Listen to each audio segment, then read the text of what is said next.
On estime actuellement qu'un homme sur 8 va développer un cancer de la prostate.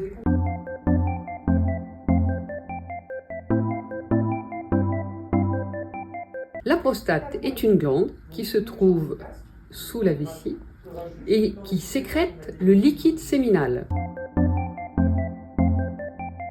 Les hommes, d'un âge en général aux alentours de 60-70 ans, mais ça peut atteindre des hommes plus jeunes, la fréquence de survenue augmente avec l'âge.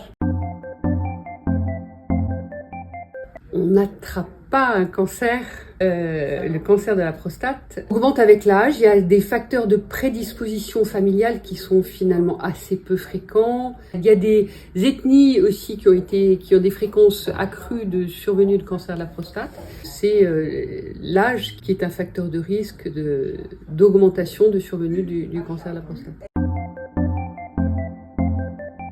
Le plus souvent, il n'y a pas de symptômes. Dans certains cas, il peut y avoir des symptômes, à type de difficulté d'uriner, d'envie d'uriner plus fréquemment. Le plus souvent, on découvre cette maladie parce qu'on a fait un dosage de PSA ou parce qu'on a été examiné par son médecin et qu'on a retrouvé au toucher rectal un nodule au niveau de la prostate.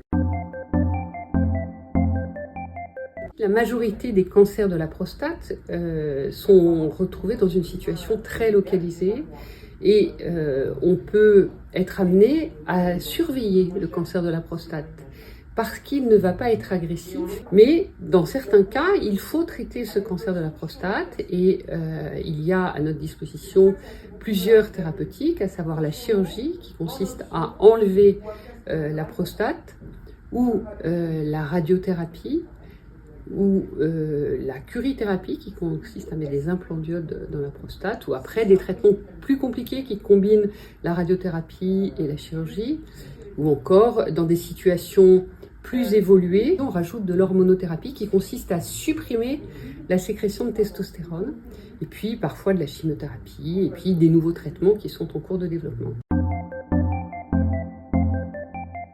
Le fait d'avoir un cancer, déjà, c'est un impact dans la vie psychologique d'un patient. Après, les traitements peuvent occasionner des toxicités qui vont avoir un impact sur sa qualité de vie, une incontinence urinaire, des dysfonctions érectiles.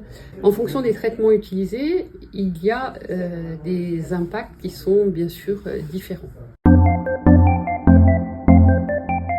Donc le stade T1C, qui est un stade où en fait on ne retrouve pas, il n'y a pas de symptômes, à l'examen clinique il n'y a pas de nodule palpable et c'est juste une élévation des PSA qui va faire suspecter le cancer. Donc seules les biopsies et l'analyse du tissu au microscope va confirmer la présence de cellules tumorales et faire le diagnostic. Après, on peut avoir au toucher rectal un nodule que l'on palpe, d'un côté de la prostate ou des nodules des deux côtés ou encore une extension locale. Après, on peut avoir une extension à distance de la maladie avec des ganglions régionaux dans la région périprostatique ou encore une maladie qui s'est étendue au-delà de la prostate et au-delà des ganglions régionaux qui sont des maladies métastatiques qui sont essentiellement des localisations osseuses de cette maladie.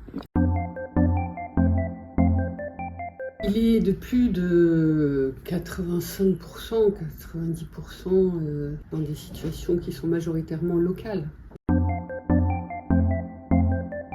On peut mourir du cancer de la prostate, oui, parce qu'il y a ces formes qui sont des maladies qui sont métastatiques, c'est-à-dire qui ont diffusé au-delà du cancer de la prostate. Et effectivement, le cancer de la prostate est quand même la 3e cause de décès par cancer chez l'homme.